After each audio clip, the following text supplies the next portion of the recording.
السلام علیکم ورحمۃ اللہ وبرکاتہ۔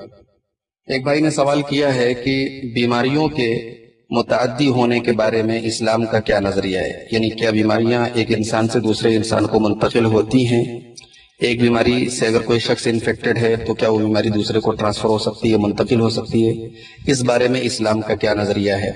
بھائی نے یہ بھی پوچھا ہے کہ اس سلسلے میں انہوں نے کچھ حدیثوں کو سنا ہے جس میں اللہ کے رسول صلی اللہ علیہ وسلم نے اس کا انکار کیا ہے کہ کوئی بیماری متعدی نہیں ہوتی، تو انہوں نے پوچھا ہے کہ آپ اس کی وضاحت کریں۔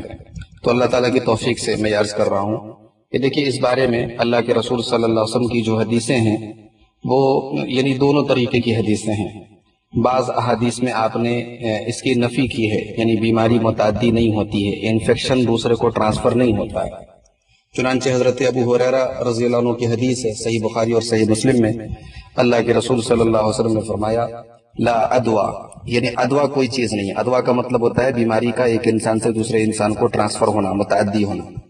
ولا سفر، اور اسی طریقے سے آپ نے فرمایا کہ سفر کوئی چیز نہیں ہوتی۔ سفر کے مہینے کو عرب میں عام طور سے لوگ منحوس سمجھتے تھے، آپ نے اس کی نفی کی کہ اس کی کوئی حقیقت نہیں۔ ولا حامہ، اور الو کی کوئی حقیقت نہیں۔ الو کو بھی وہ لوگ ایک منحوس جانور سمجھتے تھے، اس کا بولنا منحوس سمجھتے تھے، آپ نے فرمایا اس کی کوئی حقیقت نہیں ہے۔ تو ایک دیہاتی نے کہا کہ اے اللہ کے رسول، تو اس اونٹ کے بارے میں آپ کیا کہیں گے؟ تکون فی الرمل، جو ریگستان میں ہوتا ہے، کأنہ الذبا، اور بالکل صاف ستھرا ہرن کے جیسا ہوتا ہے۔ فیخالطها البعیر الاجرب، اور پھر کوئی ایسا اونٹ اس کے ساتھ مل جاتا ہے جس کو خارش کی، کھجلی کی بیماری ہوتی ہے۔ فیجربها، اور پھر وہ اونٹ بھی جو صحیح تھا وہ اونٹ بھی خارش زدہ ہو جاتا ہے، اس کو بھی وہ بیماری کھجلی کی ہو جاتی ہے۔ تو اللہ کے رسول صلی اللہ علیہ وسلم نے فرمایا کہ فمن اعد الاول، پہلے اونٹ کو کس نے خارش کی بیماری لگائی؟ تو یہ جو حدیث ہے صحیح بخاری اور صحیح مسلم کی، ظاہری طور پر اس حدیث سے ایسا معلوم ہوتا ہے کہ آپ صلی اللہ علیہ وسلم نے اس طریقے کی تمام چیزوں کی نفی کر دی کہ کوئی بھی بیماری دوسرے کو ٹرانسفر نہیں ہوتی۔ لیکن خود صحیح بخاری میں ہی اللہ کے رسول صلی اللہ علیہ وسلم کی یہ حدیث بھی موجود ہے، آپ نے فرمایا کہ لا یوردن ممرض علی مستشفی، بیمار اونٹوں والا اپنے اونٹوں کو صحت مند اونٹوں کے پاس نہ لے کر کے جائے۔ اسی طریقے سے آپ صلی اللہ علیہ وسلم نے فرمایا کہ فر من المجذوم کما تفر من الاسد، کہ جس انسان کو کوڑ کی بیماری ہو، کوڑھی سے تم اسی طریقے سے بھاگو جس طریقے سے تم شیر کو دیکھ کر کے بھاگتے ہو۔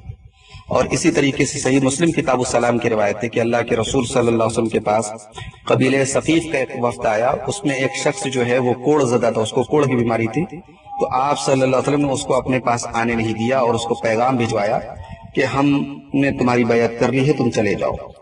تو یہ حدیثیں بتا رہی ہیں کہ بیماریاں جو ہے وہ متعدی ہوتی ہیں۔ آپ صلی اللہ علیہ وسلم نے پرہیز کیا ہے، لوگوں کو پرہیز کرنے کا حکم دیا ہے۔ تو ان دونوں حدیثوں کو پھر کیسے سمجھا جائے؟ تو اہل علم نے ان حدیثوں کو کے درمیان جو تطبیق دی ہے اور ان دونوں طریقے کی حدیثوں کا جو مطلب بتایا ہے وہ یہ ہے کہ بیماریاں جو ہوتی ہیں وہ خود بذات خود بیماریاں جو ہے وہ متعدی نہیں ہوتی، بلکہ اللہ تبارک و تعالیٰ ان کے اندر یہ تاثیر پیدا کرتا ہے اور ان کو سبب بنا دیتا ہے دوسروں کو منتقل ہونے کا۔ تو اللہ کے رسول صلی اللہ علیہ وسلم نے جن حدیثوں میں منع کیا ہے اور آپ نے کہا کہ بیماریاں متعدی نہیں ہوتی ہیں، ان کا یہ مطلب ہے کہ بذات خود اس بیماری کے اندر کوئی ایسی چیز نہیں ہے، بلکہ اللہ تعالیٰ نے اس کے اندر یہ اثر ڈالا ہے اور اس کو سبب بنا دیا ہے بیماری کے منتقل ہونے کا۔ تو یہ تطبیق جو علماء نے دی ہے، اس سے دونوں طریقے کی جو حدیثیں ہیں ان کی مشکل حل ہو جاتی ہے۔ چنانچہ حافظ ابن حجر رحمۃ اللہ علیہ فتح الباری کے اندر صحیح بخاری کی شرح کے اندر کہتے ہیں کہ ادوا کی نفی سے مراد یہ ہے کہ کوئی چیز بذات خود متعدی نہیں ہوتی۔ آپ نے ایسا فرما کر کے دور جاہلیت کے اس عقیدے کی نفی کی ہے کہ بیماریاں بذات خود متعدی ہوتی ہیں اور ان کی وہ لوگ اللہ کی طرف نسبت نہیں کرتے تھے۔ تو نبی صلی اللہ علیہ وسلم نے ان کے اس عقیدے کا انکار کیا اور آپ نے کوڑھی کے ساتھ کھانا کھایا تاکہ لوگوں کو بتا دیں کہ اللہ ہی ہے جو بیمار کرتا ہے اور اللہ ہی ہے جو شفا دیتا ہے۔ اور کوڑھی کے قریب جانے سے آپ نے لوگوں کو روکا تاکہ آپ یہ بیان کر دیں، واضح کر دیں کہ یہ بھی ان اسباب میں سے ہے جن کو اللہ تعالیٰ نے جاری کیا ہے اور جو سبب بنتے ہیں۔ تو جہاں آپ نے منع کیا ہے وہاں آپ نے اسباب کو ثابت کیا ہے، اور جہاں آپ نے خود کیا ہے اس میں اشارہ اس بات کی طرف ہے کہ یہ بیماریاں بذات خود نہیں ہوتی، بلکہ اللہ ہی ہے، اگر وہ چاہتا ہے تو اس کے اثر کو چھین لیتا ہے اور اس سے کوئی اثر نہیں ہوتا، اور اگر چاہتا ہے تو اس بیماری کے اندر اثر رہتا ہے اور وہ اثر دوسرے کو منتقل ہوتا ہے۔ تو یہ حافظ ابن حجر کی پوری عبارت کے میں نے آپ کے سامنے ترجمہ کیا ہے، فتح الباری کے اندر ان کی یہ عبارت موجود ہے۔ اس میں ایک بات کی وضاحت میں ضروری سمجھتا ہوں کہ آپ صلی اللہ علیہ وسلم نے کوڑھی کے ساتھ جو کھانا کھایا، یہ روایت ابو داؤد، ترمذی اور دیگر کتابوں میں موجود ہے، لیکن سند کے اعتبار سے وہ روایت صحیح نہیں ہے۔ صحیح روایتوں میں یہی ملتا ہے کہ آپ صلی اللہ علیہ وسلم نے کوڑھی سے دور بھاگنے کا حکم دیا اور کوڑھی کے قریب جانے سے لوگوں کو منع کیا۔ تو بہرکیف صحیح حدیث میں یہ ضرور آیا ہے کہ ادوا کوئی چیز نہیں ہے، بیماری کا متعدی ہونا کوئی چیز نہیں ہے، تو اس کا مطلب ہم یہی لیں گے دیگر حدیثوں کو سامنے رکھ کر کے کہ بذات خود اس بیماری کے اندر ایسا کچھ نہیں ہوتا، بلکہ اللہ تعالیٰ نے ایک سبب بنایا ہے، اللہ تعالیٰ نے اس کے اندر یہ اثر ڈالا ہے۔